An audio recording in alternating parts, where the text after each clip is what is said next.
Good evening, everyone. My name is Jennifer Bestie, and I hold the College of St. Benedict Koch Chair in Catholic Thought and Culture. I want to welcome all of you, this is a wonderful turnout, to the annual Koch Lecture entitled Living Prosperity Responsibly, Catholic Social Thought and Our Complicity in Harms to Distant Others. On behalf of the College of St. Benedict, I wish to express deep gratitude to Barbara and David Koch, who established the Koch Chair. Celebrating the Catholic, Benedictine, and liberal arts mission of our college, the Koch Chair offers courses and provides programming that enable faculty, staff, students, and the wider community to explore contemporary issues related to Catholic faith and culture. I also wish to thank my assistant, Catherine Rupp, and the Departments of Theology, Economics, and Global Business Leadership, the McCarthy Center, and the School of Theology for co-sponsoring and promoting tonight's lecture. It is now a privilege for me to introduce our speaker, who is already well known by many of you. Daniel K. Finn is Professor Emeritus of Theology and Clements Professor Emeritus of Economics at St. John's University and the College of St. Benedict. His scholarly work and teaching for the past 47 years have explored the intersection between Catholic moral theology and economics. His many books include Christian Economic Ethics, Consumer Ethics in a Global Economy, and The Moral Ecology of Markets. He has received Lifetime Achievement Awards from the Catholic Theological Society of America and the Association for Social Economics. He is a former president of both of these professional societies and for the Society of Christian Ethics. For 25 years, he has been the director of the True Wealth of Nations project at the Institute for Advanced Catholic Studies. He has lectured in more than 20 nations in Latin America, Europe, and Asia, and has led a successful affordable housing campaign among 5 cities in central Minnesota. Please join me in welcoming Dr. Daniel Finn.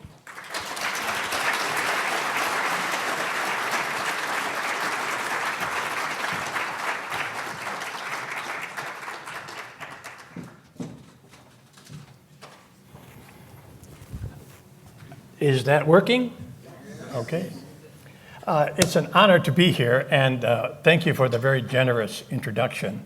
I have many times been where you are for the Koch lecture, and have felt indebted to Jennifer for many years for these lectures and for the program she puts on for all of us during the year. And I'd like to thank her, and I'd like you to join me in thanking her now.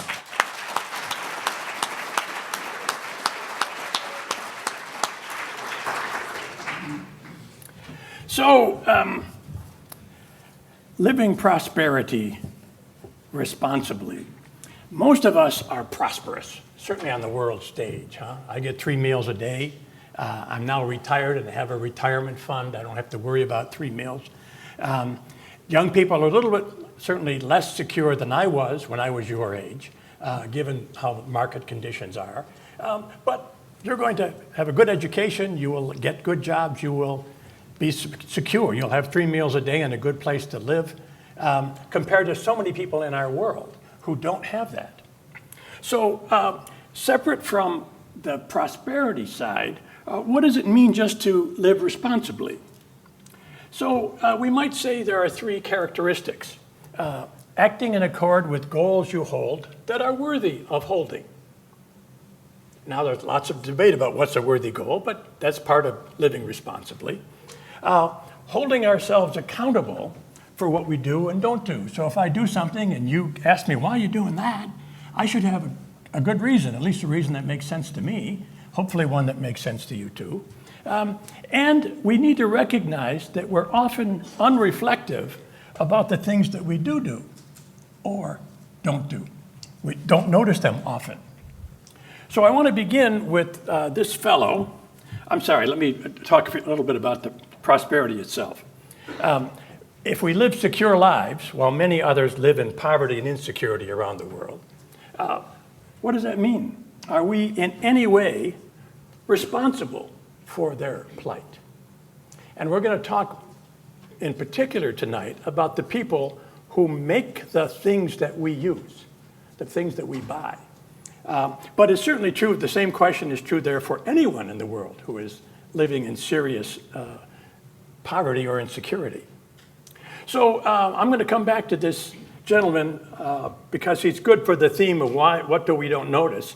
But the question I want to begin with right now is, and I apologize for this, they tell me that we can't get rid of this little square in the upper left-hand corner. It's the projector that creates it, not the computer, and they don't know how to get rid of it. So what are you choosing not to do right now? Think of 4 or 5 things that you are choosing right now not to do. Now, clearly, you could be somewhere else doing something different, and most of our lists are like that. But also, there are a lot of things you're not doing right now. You may have a friend across the room that you'd love to say, hey, Fred, but you're not going to do that, right? Because if you did it, people are going to think, who is this strange person that doesn't know the rules for public lectures, right? There's a social structure here called the public lecture, and I'm in the position of the lecturer, and you're in the position of the listener. 1 week ago, I was at the Clemens lecture while I was in your position. And there are things that are expected of us, like you don't talk. You don't raise your hand right now. This is part of a social structure, and it's a relationship that we have between ourselves or between the position of lecturer and the position of listener.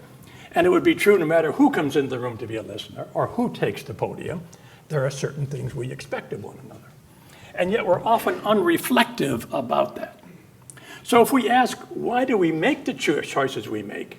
There are generally 2 answers about this, at least in the social world, that we can think of from sociologists. The first one tends to be what we call culture. Ideas, morality, we are thinking about something as to why we do it. We have a motivation there. But another, and I'm going to call this structural reasons, we may be facing restrictions or opportunities. So if you're here because a professor of yours said you're going to get a higher grade if you come than if you don't come, you're facing a restriction, right? You don't have to come. You can still be free and stay home and do something else, but you're going to pay the price of a lower grade. That's a kind of restriction. Or it may be that they simply made it optional and said you'll get extra credit if you come. There's an opportunity provided by the structure of your classroom. And there are things we do that we wouldn't have chosen on our own by ourselves because we have other priorities. But because we face this restriction or this opportunity, okay, I'm going to do it, even though you're free not to. And I'd like to think about that for a while here, because that's really important if we're going to make the connection to people we never meet, but who made the shirt you're wearing, the shoes you're wearing, the car you travel around in. This could be across the world or simply somewhere else in space and time. So this gentleman is Antony van Leeuwenhoek, and he is given credit for being the first to discover bacteria 350 years ago. You probably never met him. I'd never heard of him until I investigated this. But bacteria were discovered 350 years ago. Human beings, Homo sapiens, have been around for 300,000 years. So for the first 99.9% of the existence of the human race, nobody knew about bacteria. And yet, weren't they as active before we found out about them as they were after we found out, right? So today we have scientists that are working on redesigning bacteria to eat oil spills in the ocean. But at the beginning, the big move was to stop doctors from going from one patient to another without washing their hands. Why would you bother to wash your hands? You don't know about bacteria, right? So bacteria had this impact in the lives of humans long before anybody knew they were there. And there's a similarity between germs and social structures, because bacteria affect our bodies whether we know they're or not, And social structures affect our decisions, whether we know it or not.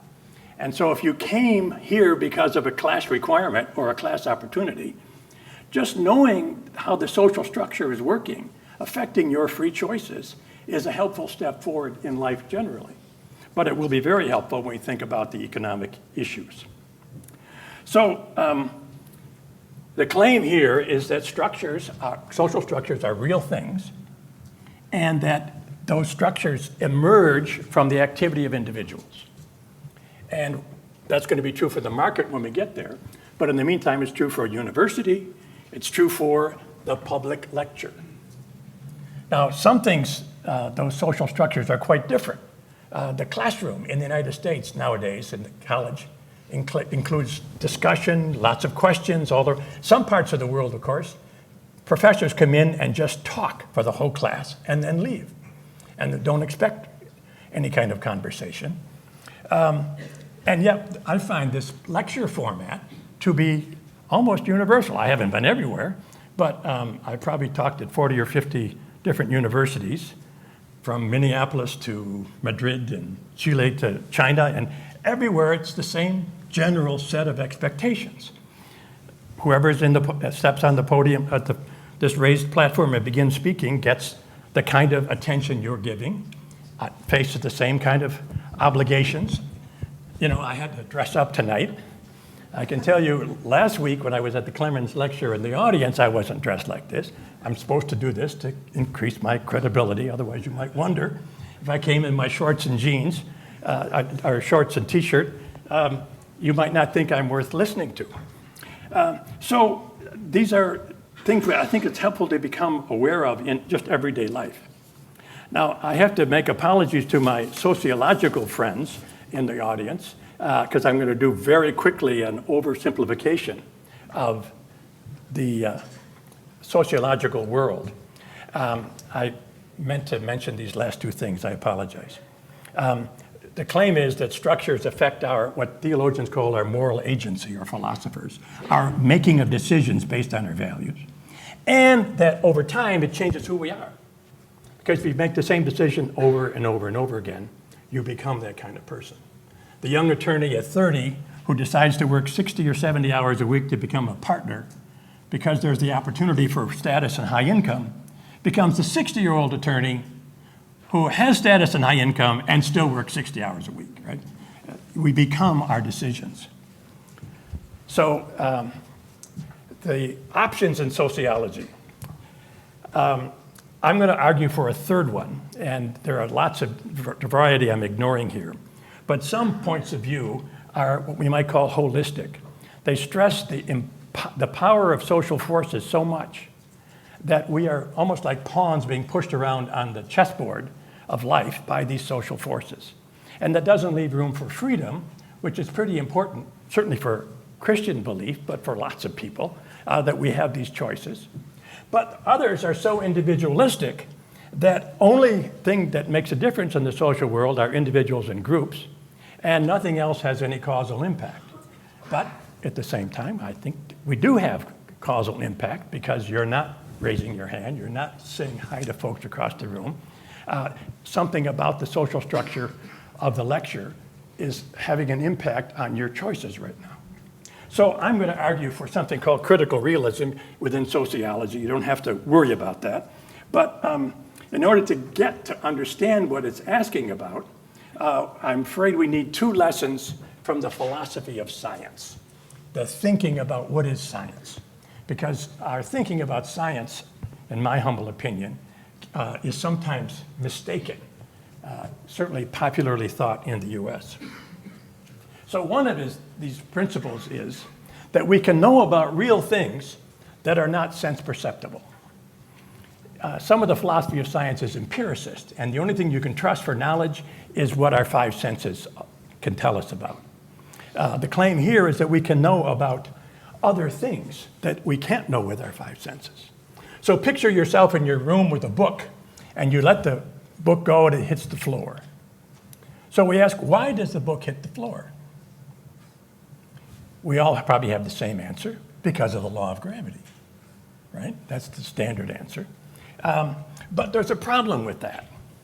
Because from the critical realist point of view, this answer, because of the law of gravity, is inadequate. Because from the critical realist point of view, it's the relation between the earth and the book that causes the book to hit the floor. So the book and the earth are in relation, and because they're close enough, there's an attraction. And because the earth is so much bigger, of course, it's the book that moves, and the floor stops it. So it's not caused by the law, it's caused by the relation between the earth and the book.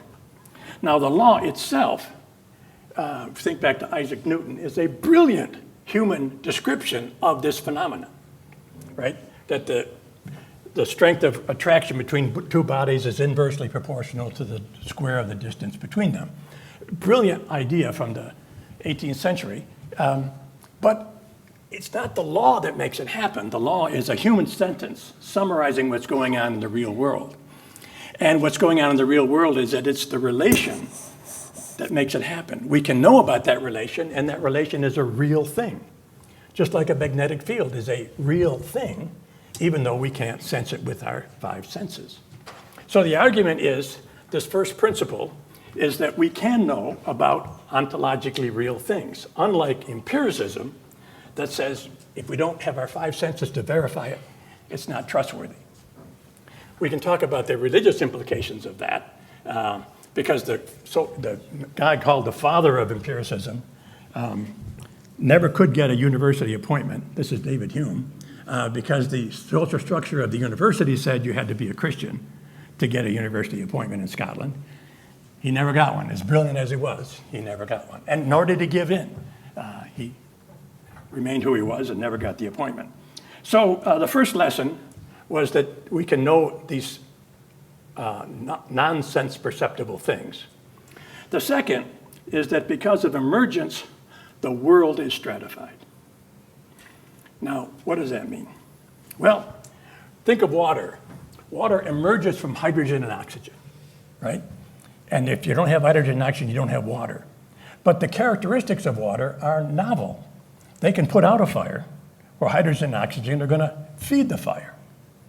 So emergence is a natural phenomenon. Eventually, I'm going to say that social structures emerge from individual interactions. That's why we're doing this. But this is a phenomenon in the natural world. 4 billion years ago, there was no life on Earth. And 3.7 billion years ago, life emerged from a slurry of lifeless chemicals. It emerged, a novelty happened. And we might think of it as kind of a higher level of existence. Physicists tell us that inside the atom, protons emerge from up quarks and down quarks. I have no idea what that means, but that's what they tell us. Think of your human consciousness. Right now, you're all thinking. Our consciousness emerges from this stuff in the brain, in the head, right? This brain, this mush of biological, chemical interactions. Somehow, we get consciousness out of that, a kind of higher level. And so the general view here is that the world is stratified. And we have physics to investigate atoms, and we have chemistry to investigate chemical phenomena. We have biology to investigate living things because physicists don't understand that very well. We have psychologists to investigate psychological things. And we have sociologists whose specialty is to investigate things that humans do in the social world.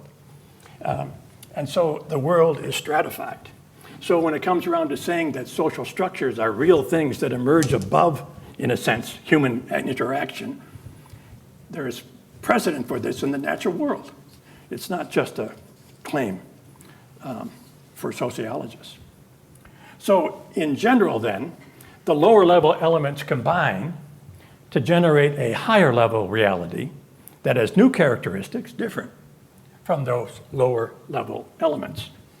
And this is why individualism is not enough to explain the social world, because there are in the social world things that have emerged from individuals, social structure and culture, that really do exist, and we need to take into our attention. So if we turn to the social structures, the world is stratified. So if we think about social structures, here's what we want to do. What is it? How do they alter our decisions? How do they alter our moral character? And how can we live responsibly within social structures that are pushing us to think this way and that way, to act this way and that way? What hope is there for us?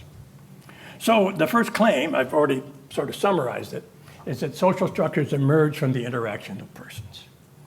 Sometimes by design, but a lot of it is not. What colleges turned out to be, it was a long evolution over thousands of years, and it's even changed in the time that I was here on this faculty.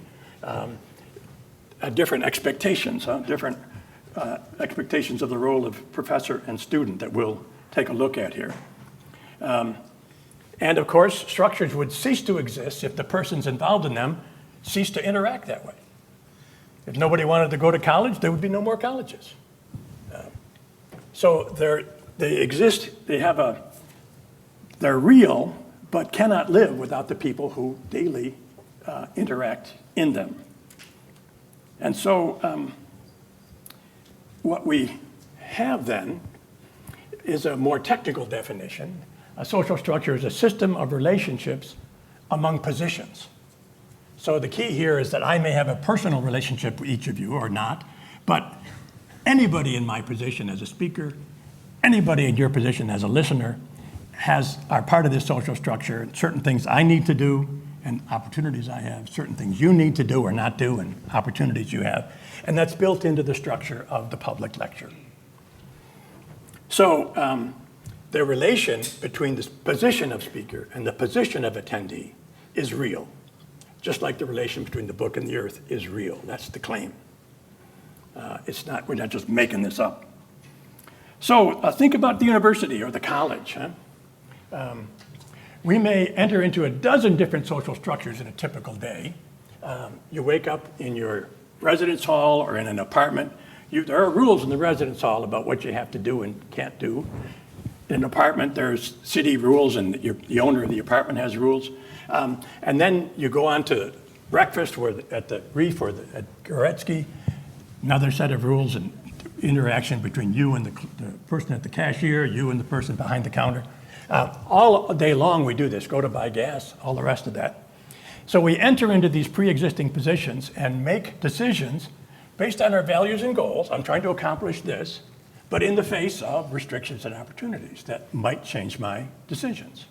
And this is a standard way that we live life regularly.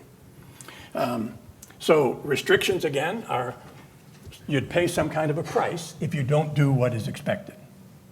And opportunities is you give up some kind of good thing if you don't take up the opportunity. And social structures change our decisions, not without any control about that, but with our making a free decision that usually goes along with the social structure. Most people, most of the time, go along. So think of a new student who arrives here, enters into already a series of positions. Student to the professor we're going to look at here pretty clearly. Student and fellow student, student and dean of students, student and all kinds of other positions. And this is how we live our life. So think about the classroom. You walk into class and you are a student and there's a professor there. You have restrictions as a student, right? Things you got to do. Now, you don't have to do them. You can skip an exam, but you're going to pay a big price for that. You don't have to be respectful, but usually you are. But faculty also have restrictions. We've got to do certain things. If we don't give grades, we're going to lose our job. If we just drone on, we lose the respect of students, and if we don't have tenure yet, we might not get it. Those of us with tenure, we can drone on, I guess. But then think also of the opportunities. Students in the classroom have opportunities, right? Things you can do, you can learn, you can prepare for. But faculty have opportunities also. So the social structure of the classroom is one where each of us is free to violate the restrictions and ignore the opportunities, but most of the time, most of us live with the restrictions and we take up the opportunities. And that's how social structures work. So this view of moral agency is that only persons are the agents, only we make decisions. But structures have powerful causal impact on our decisions, but not deterministically. We can always say, no, we're not going to do that. Although we don't usually say that. And they have impact on us only through their influence on our free choices. So this is the view of the social world. So we know they also then affect our character eventually. So if we want to get to the application to economic life, we want to ask some questions about how has religion been talking about this issue? And we're going to start with the popes. Or the first quote is actually from a future pope, Cardinal Ratzinger, who became Pope Benedict. He talked about structures of sin, and popes have been talking about this for 50 years. Here's one way to talk about it. To be sure, there are structures which are evil and which cause evil, and which we must have the courage to change. All right? So structures can cause evil. We have to take it up seriously as Christians. Here's another quote from Pope Benedict later in his life when he was Pope. The Church's wisdom has always pointed to the presence of original sin in social conditions and in the structure of society. Now, we know from first theology course what original sin is, that we are all sinners is a fundamental Christian doctrine. Even though we try to be good, we know we're sinners. The Pope is claiming the same is true for social structures. We hope that they're good ones, but we know even good ones have failures and some are deeply evil. I remember a number of years ago, I was leaving Guatemala on a Sunday morning, and I bought a copy of the local paper. And on the front page, the big story was about a kidnapping. Now, kidnappings happen quite a bit in Guatemala for the payment of a ransom. And so nobody was too excited about that. But this was different. The guy who was kidnapped, a fincadero, or wealthy landowner, was 42, and he escaped from the kidnappers shortly after being kidnapped, went back to his home and reported this to the police. The police sent over to investigate that afternoon the same 3 guys that had kidnapped him that morning, but now in their police uniforms. Oh my gosh. Talk about a sinful social structure, right? What could you possibly do? This guy had connections. He knew the head of the Supreme Court, got it on the front page. But everybody I talked to said nothing's going to happen. If the police aren't there to gather the evidence, nothing's going to happen in court. So there are some extreme examples that we would say, oh, that's a sinful social structure if there ever was one, the police system in this city. But of course, it can happen in other places in other ways, not as severe as that. So if we ask, what is a sinful social structure? Well, it's a social structure is sinful when its causal power, and of course by now you know what the causal power is, through the restrictions and opportunities, when that causal power inclines choices of persons toward evil. So in this police department, there's an inclination toward evil because there's the opportunity to kidnap people and never be held accountable. That makes it a lot easier to be kidnapper. And any social structure that makes evil choices more likely because of its restrictions and opportunities could be called sinful in at least that regard. So when we think about what would you do if you were faced with a social structure that encourages you to be making evil choices, pushing us to do something wrong, well, there's always the question, how serious is the evil involved, right? But maybe it's not that serious and not going to worry about it. Maybe it's very serious. What's the price you'd have to pay to resist? Would you lose your job? I have a friend in Buenos Aires who gives workshops for local government officials. And he met a mayor of a small Latin American town, a city actually, where the mayor received an offer of a $50,000 bribe from a drug cartel, along with the threat that if he did not accept the bribe, they would kidnap his son. Oh, What a choice, right? So the seriousness of the price you pay is going to make a difference for how you decide this. Huh? And of course, the other issue is how strong is your own moral commitment? Are you willing to say this is too far, I'm not going there, or not? And we're all somewhere different on all these things. So it's important to realize, though, that we shouldn't say structures are only sinful, that a sinful structure isn't always sinful. Because as individuals, we know we're sinful, but not only sinful, and structures are the same way. Rarely, if ever, are they only sinful. Even a racist police department may enforce laws against drunk driving, right? And it also says that some of the structures that we love and maybe even work or live in may have sinful aspects, excluding, demeaning some members. So just a moment to say a little bit about change without really dealing with it very helpfully. But when a group refuses to go along, they're going to pay a price, but they might bring about a change. And we can think of big examples like the civil rights movement in the US, the movement against apartheid in South Africa. There are examples of huge systems changing. But the question is there, I guess, is there anything in your future work that you would say, that's not right, I'm going to change, or try to change, or something that you simply refuse to do? And of course, the definition of a good job is that the things that you're facing restrictions about, you don't mind, right? And the opportunities they offer you, you love, right? And a bad job, besides the income question, is they're expecting you to do things you either morally don't want to do or just don't like in the first place. You'd rather have a job that they expect you to make you do things that you like to do. So let's get on to the economic issue. I'm sorry for taking so long to get there. And this is a picture of the aftermath of a fire in a factory in Bangladesh where 114 women were incinerated. Seamstresses. You can see the sewing machines here. This was on an upper floor of a building. The fire started, we don't know why, probably some electrical short circuit or something. No fire escapes in the building. They could not get out, and they died. Now, we don't know where those shirts went, right? These women were making shirts that went off to the industrialized world, US, Europe, elsewhere.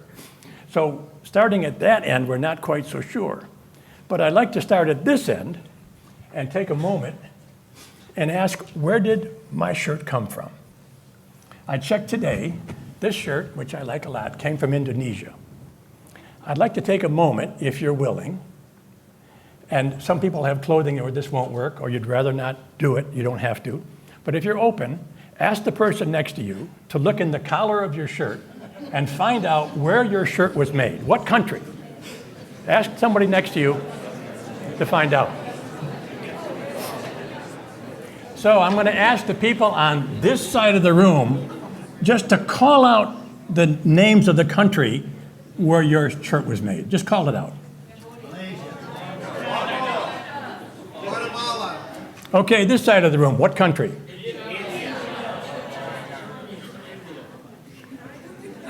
We are connected all over the world, right? Just by the clothing that we're wearing. So the question is, what's happened to the women, they're almost always women, who sewed those clothing, that clothing, right? What's their life like, the people that are providing clothing for us? Or think of the washing machine that you use to wash your clothes. Where did that get made? Who are the workers that made that? How are they being treated? And the question at stake here is, do we have any responsibility for lives out there if they're being treated unjustly, if their wages are being stolen, if they're not allowed bathroom breaks, right? There are some countries where the minimum number of hours, the standard number of hours is 60 hours a week, 10-hour days a week, where employers sometimes force them to work overtime, more than 60 hours. And if you don't work it, you lose your job. Most of us would say these are just unjust conditions. And yet, these are people who are producing things that we buy. Now, this is not true for every factory. I'm not claiming that by any means. But we know it does happen. And if it does happen, and we don't know about it, how do we think about this? So the first thing to say, of course, is that we as Christians, we're a Catholic college here, I'm going to talk about what Christians expect. We have lots of reasons that we should care about people being treated unjustly around the world. Jesus' teaching, the Old Testament tradition. If I owned a field of grain, I was not allowed to harvest the corners of the field. That was to be kept there for the widow, the orphan, and the immigrant, not for the owner of the land. Out of that comes the Christian view of ownership that says if I own things, I have obligations to other people simply because I have that prosperity. The early fathers of the church, the bishops of the early church, had a general way of looking at it that if I have more than I need and you have less than you need, I should share with you from my surplus. A view of ownership that is quite heretical in the United States today.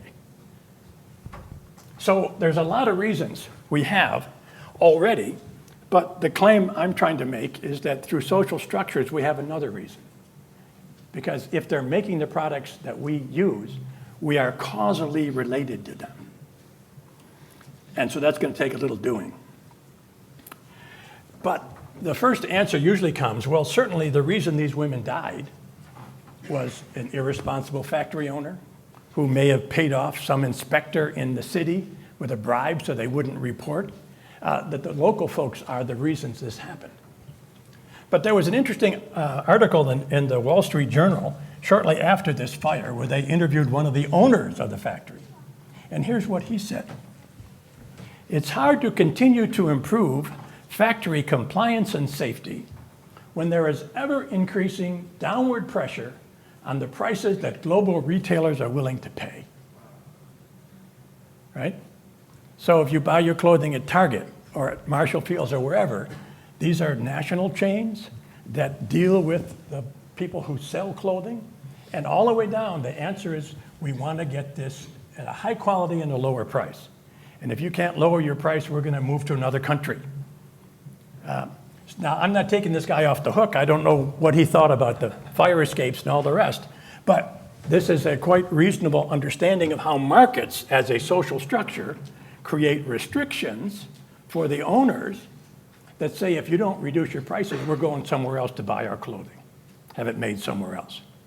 So the market itself is responsible, and we are what keeps the market going. It's our agreement to go along with the restrictions in this room about speaker and listener that keep this social structure of a public lecture going. It's your work in the classroom that keeps the structure of a college going, and it's our cooperation in the market that keeps markets going. So how can we think about this more carefully? Well, the first thing to confront is that our usual definition of causality needs to be expanded. There's a kind of individualistic responsibility that has been pervasive for most of human history. And it makes a lot of sense in most cases. If there's a problem happening and I stop doing what I'm doing, does the problem get better? And if it doesn't get better, don't accuse me of making it wrong, right? I just proved that I had no part in it by stopping, and the problem keeps going. And this works often in most of our life where this sort of individualistic calculation is appropriate. But in the social world, it falls apart. Before we get to the issue of the shirts, let's just think about, you've seen those football games where they stretch an American flag over the whole stadium. There are 300 people around that flag tugging on it. The question is any one of those people have a causal impact on the flag? With 300 people, I think any one of them could step away and you'd never notice any difference in how taut the flag was. It's still going to be there. And we'd have to say, well, they had no influence, that they must not be a cause. So nobody involved in stretching that flag is a cause of it happening. That doesn't make quite sense. We have to find some definition of causality that says they are a causal impact in the process. And so I gave you several more examples if you like, but this is the question we have for the issue of the market. And so we have a necessity for a change because any individual consumer has an imperceptible effect on the people who produce the products. We could stop buying refrigerators forever and it wouldn't change refrigerator factories in China.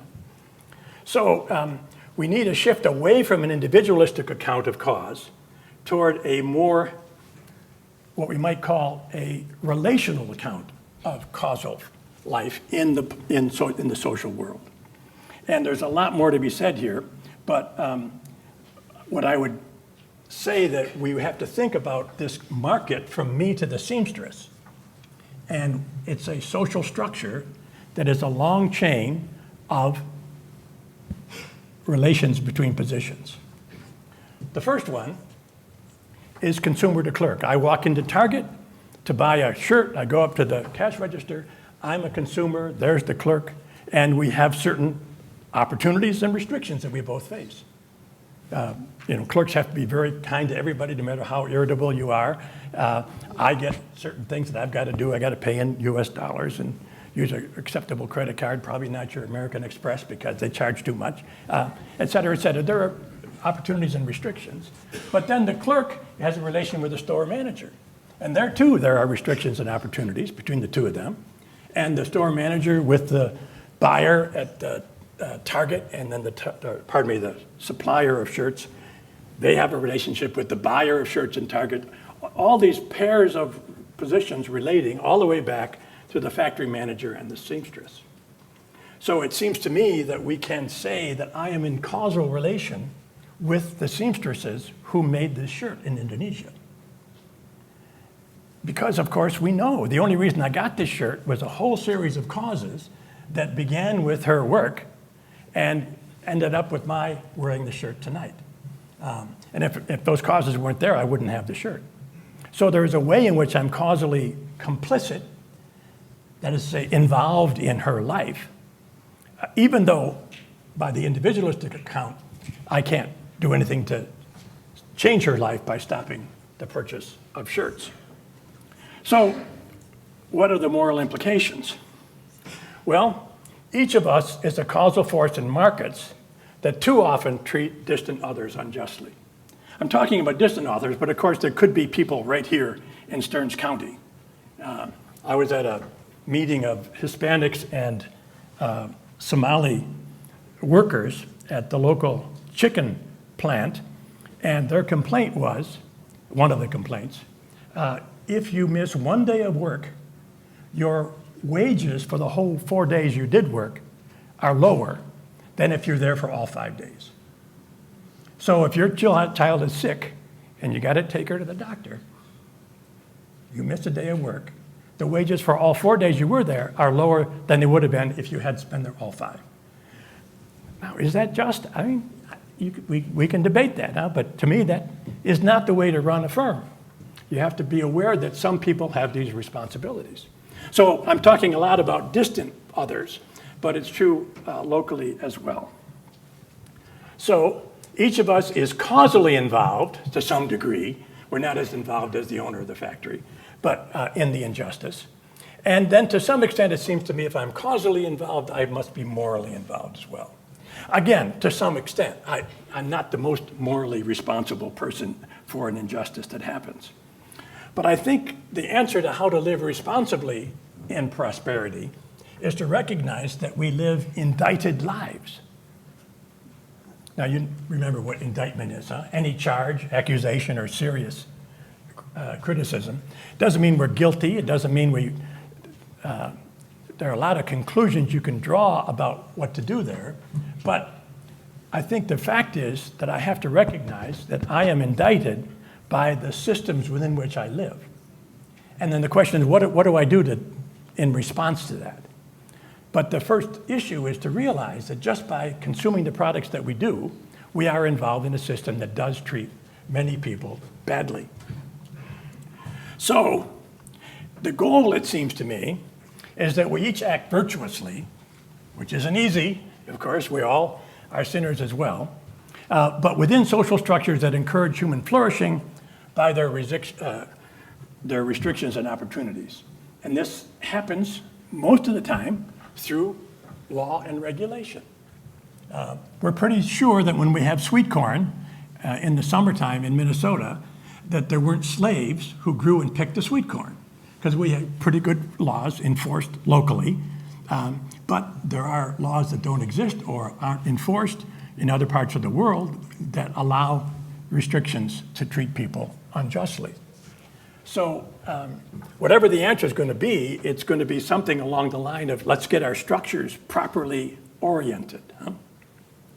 Now, it seems to me that there are a couple, actually four, what I'm going to call American heresies related to this.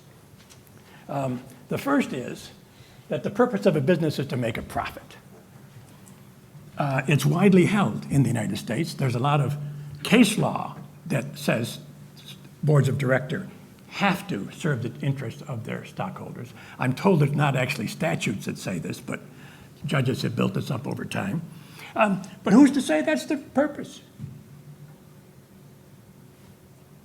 The Catholic Church says that's not the purpose. The purpose of any organization is the well-being of the people involved in the common good. There's a CEO in the Twin Cities who said, wisely, I think, profits for a firm are like food for individuals. You got to eat, but that's not the purpose to life, right? A firm has to have profits, but that shouldn't be what it's about.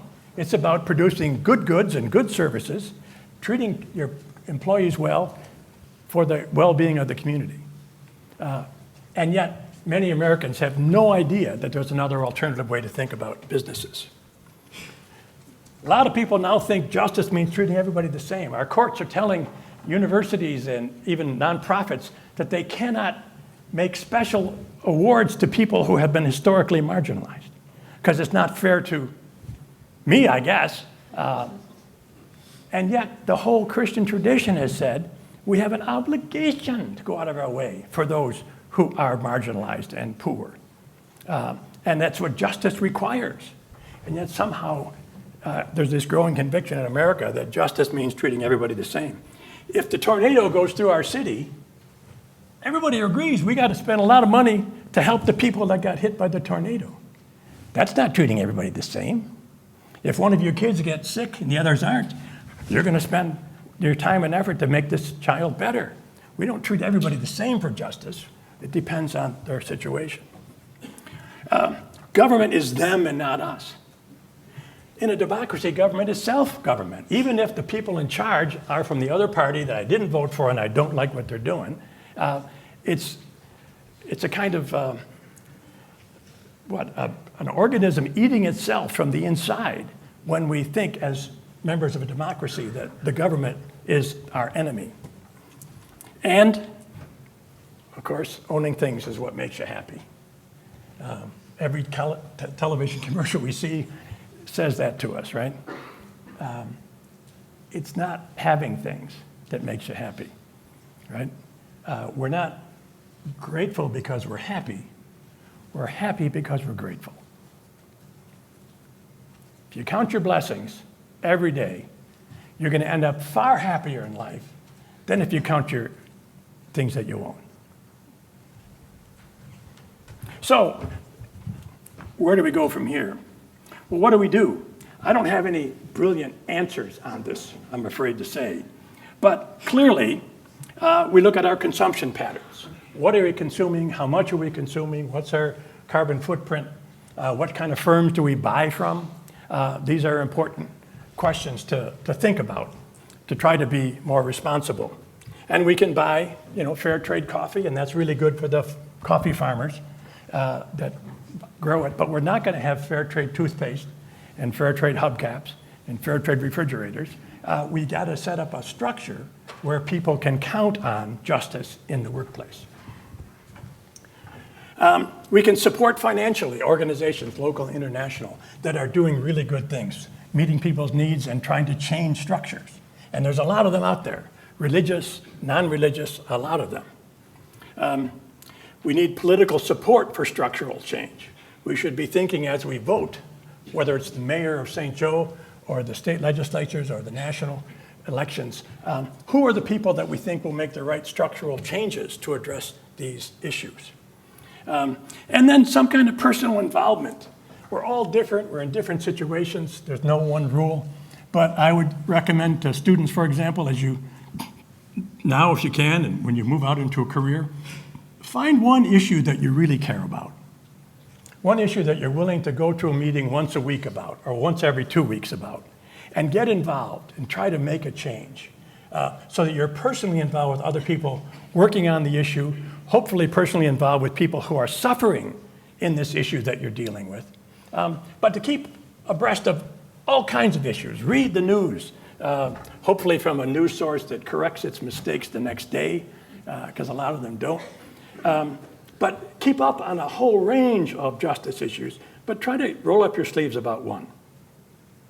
And so here's one local procedure you could use in your residence hall, in a small business you're running, in the student senate. If you want to ask what kind of injustice might be happening that we're not noticing, call a meeting and identify all the significant subgroups among the group. And that might be by gender, by age, by seniority in the place, by race, ethnicity, whatever is involved that people feel we're different from them. And then ask each group, subgroup, to identify the opportunities and restrictions that they face. And notice how they're different. In almost every group, there are some who are privileged, who have more opportunities than others, and some who are disadvantaged, who face more restrictions than others. And it's quite possible that this is morally defensible. Not many people complain when the seniors in November are going to sign up for courses before the first years. That's a privilege, but most everybody on campus thinks that's fair. But there are a lot of other situations where they might conclude, well, maybe it's not morally defensible. Maybe the senior faculty don't deserve all the advantages they have over the junior faculty. Maybe the seniors in the student government don't deserve the privileges of speaking and being listened to more than the younger students. It's a way of finding out without accusing the people of privilege of injustice. It simply begins descriptively. What are the restrictions each group is facing? What are the opportunities? And then those of us with privilege have to think, ooh, I wonder if I've got a reason why I have this privilege. It's one way of addressing this. So, living prosperity responsible requires both virtuous people, we've got to strive to be virtuous, and properly structured institutions. So what about prosperity? We, the prosperous, I think, lead indicted lives. We have to admit that there's an accusing finger pointed in our direction simply because we are prosperous in a system that puts others at disadvantage. We can use our influence to push various social structures toward greater justice. Prosperity is good. It's not a bad thing. It's good. The issue is we want the basics of economic security and a flourishing life for everybody. Thank you.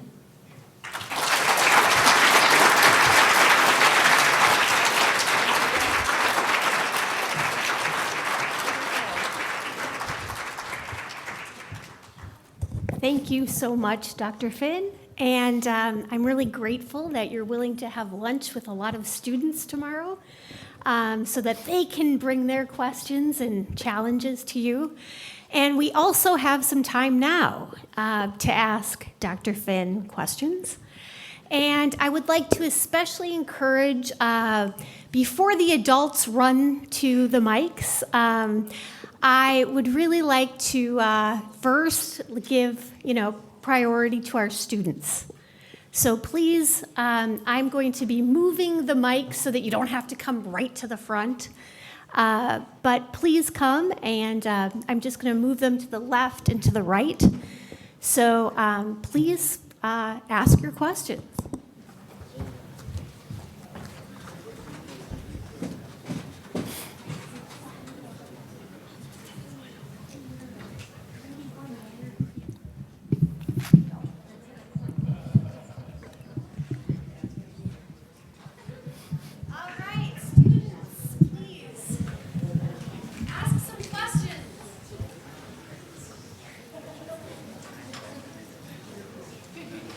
maybe this didn't make sense. Maybe you want to object. That would be great.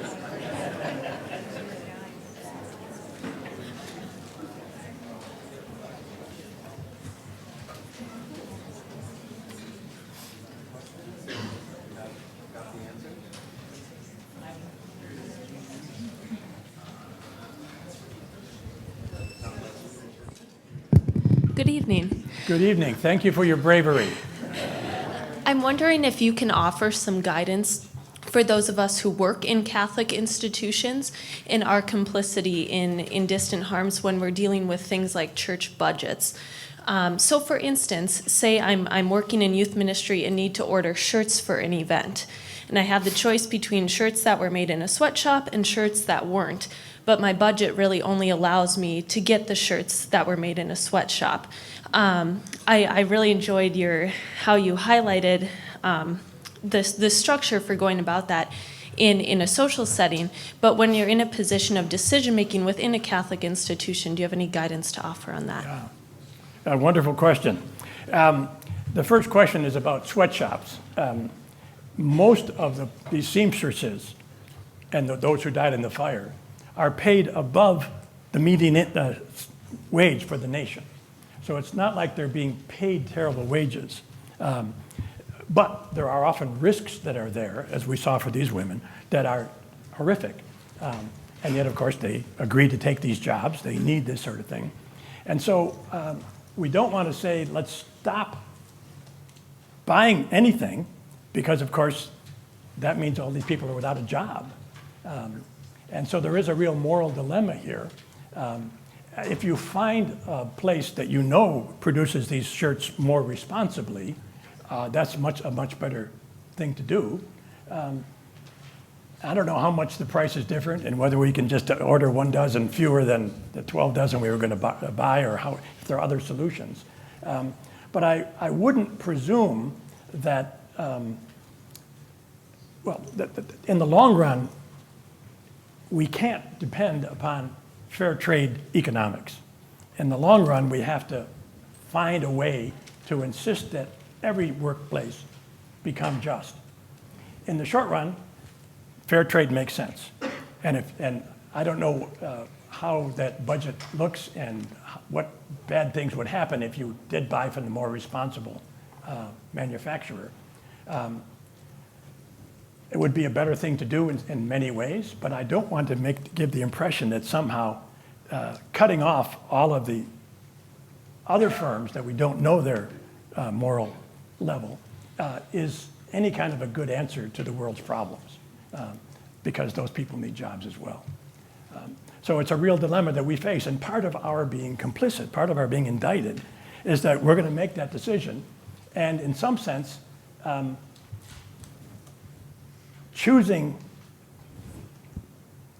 toward unemployment for these women who are in difficult situation is not a good answer. One of the problems we have here is the difference between Catholics and Protestants. And what I'm about to say is a terrible oversimplification of Christian history. But we Catholics, if we have two choices to make, and they're both bad, we try to discern which one is in principle a better choice to make. And there are debates in moral theology how to decide that. But once you decide what principle says we ought to do A rather than B, we tell ourselves, well, we did the right thing. Martin Luther would say, they're both bad things, they're both wrong, and you want to choose the one, but don't tell yourself it's the right thing, it's still the wrong thing. Right? We are indicted in the Lutheran tradition far more strongly than we are in the Catholic tradition. And we Catholics have to get used to that, I think. This sense that even when we do the best thing we can, we're still sinners. And that's a harder thing for Catholic moral theology to deal with than it is for many in the Protestant tradition. We have other advantages as Catholics, so I'm not saying you should switch. But that is a problem we have. We don't like to live with indictment because we try to do the right thing. Others.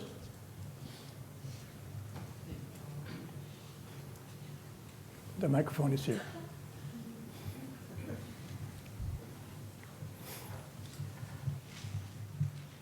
Hello.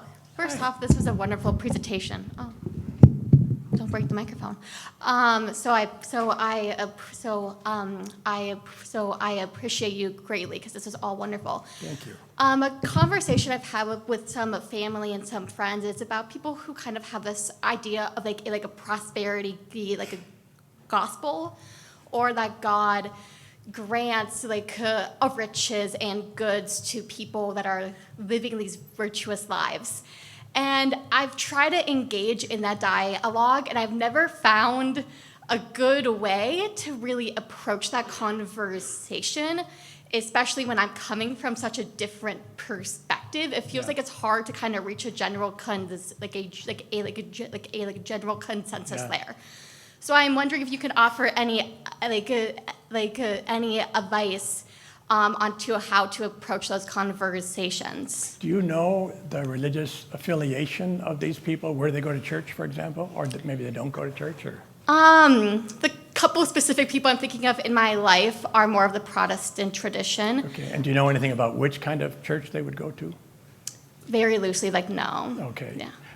Because certainly the mainline Protestant churches, and like the Catholic Church, will declare that this prosperity gospel is not the gospel of Jesus. It's very clear in all the teachings. Correct.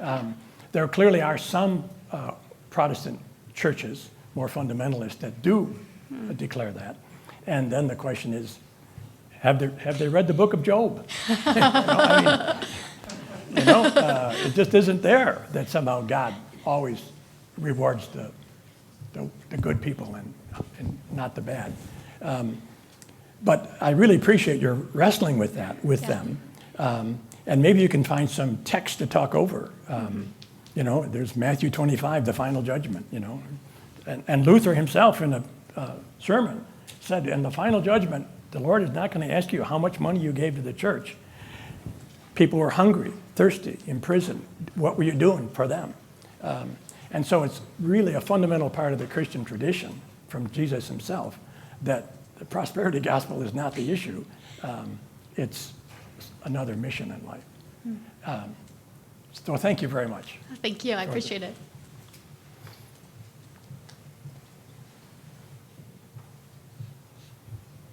Others? Might be an objection to this whole thing. Please.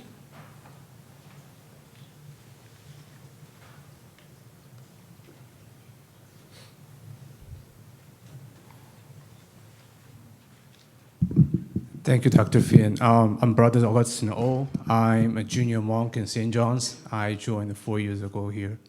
I also graduated from SOT in 2021.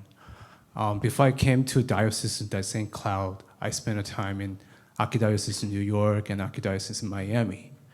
So, and I was born in South Korea too. So since I was baptized in Catholic in South Korea, I've observed a lot of credit union movement, so which is introduced by the U.S. Catholic.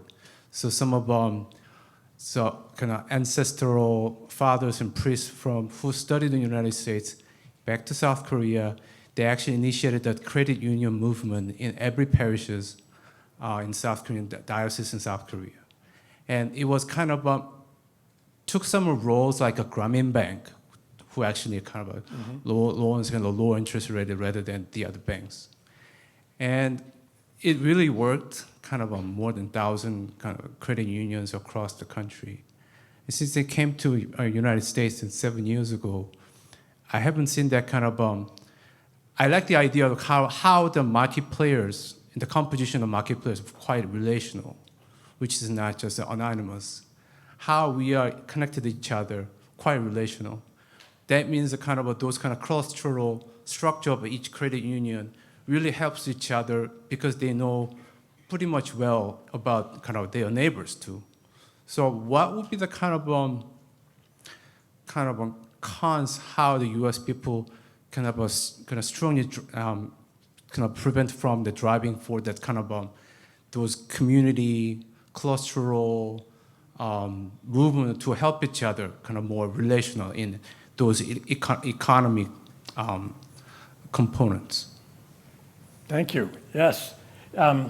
So I don't know if students are familiar with credit unions, but these are voluntary associations where people come together, save their money together, and can, in a sense, lend to each other. In the U.S., 100 years ago, Catholics were of an income group where that sort of behavior was much more likely and did happen. In the 20th century, I'm told, there's not another group you can identify that gained more economically than Catholics in the United States. We have moved from being the children of blue-collar workers to being the children of white-collar workers. We're just a more prosperous group. And the credit union, these are people who bank, and don't seem to need that. So we have lost that communal sense of being in this together. And we all know that, when somebody raised a barn in 1850, the neighbors came together and helped to build it. Nowadays, you hire somebody to build your barn, right? And if somebody's barn burned down, we all help to build it. Now we have fire insurance. We've marketized so much of our life, and there's a certain convenience to that. I'm sort of glad if I have a fire, I don't have to ask all my neighbors to help me do that, because frankly, a lot of my neighbors I don't even know. I live in an apartment in West St. Cloud, and a lot of people.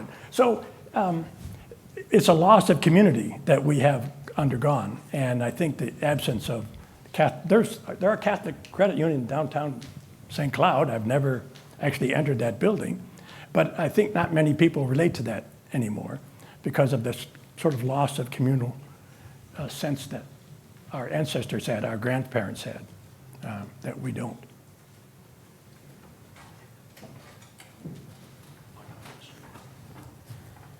All right, I'm aware that my students have a paper to write for due tomorrow morning, and I'm sure all the other students have lots of studying. So we're going to wrap this up, but I know Dan is very generous, so if you still have a question and you'd like to engage him, please come and talk to him. Thank you so much, everyone, for attending, and thank you, Dan Finn.